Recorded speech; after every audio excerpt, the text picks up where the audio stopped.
This is Earth, home to 7 billion plus people, 7 continents, and all kinds of amazing plants and animals. This is what Earth has looked like for a long time, and will probably continue to look like for a long time, right? Yes, and no. Sure, this is what Earth looks like from space, but even though it looks pretty much the same from whenever we view it from afar, once you zoom in on it, you can see it's always changing. On a small scale, things like moving water shape the Earth's landforms, the natural features of the Earth's surface. On a bigger scale, the gradual shifting of the Earth's crust is slowly moving even bigger things, like the oceans and the continents. So one day, our planet will look different, maybe a lot different from how it looks now. So how exactly does water shape Earth's landforms? Or to bring it back to the spheres we've been talking about, how does the hydrosphere affect the geosphere?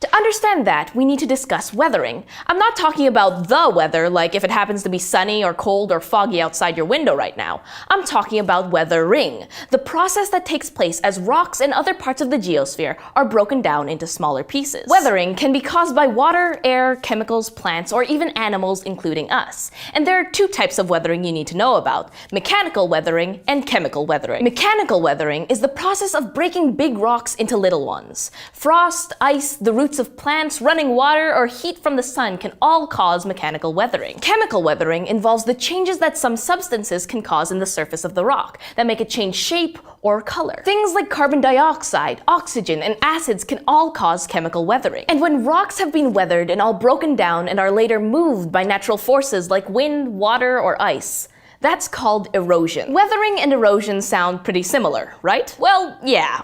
But not exactly. Think of weathering as the hammer that breaks down the rocks. Erosion is the process that carries those rock fragments away, or put in a way we're all familiar with. Weathering helps make a mess, and erosion helps clean it up. Let's take a trip to the beach to see what part the hydrosphere plays in weathering and erosion.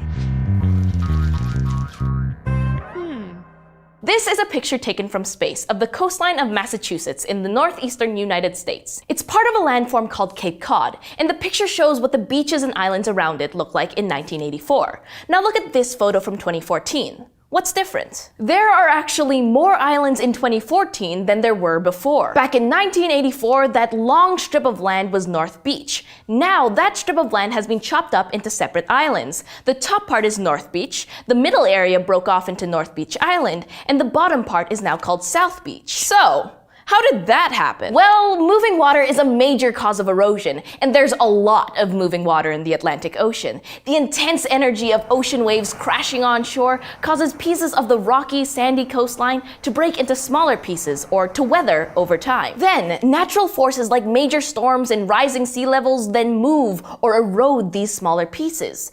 Day to day, you might not notice any dramatic changes, but over the course of 30 years, well, as these pictures show, coastlines can change a lot. So what can we take away from this?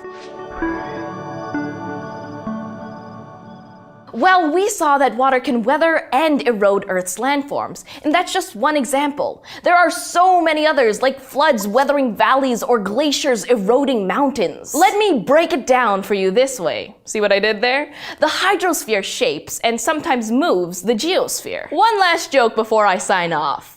What did the geosphere say to the hydrosphere? You crack me up.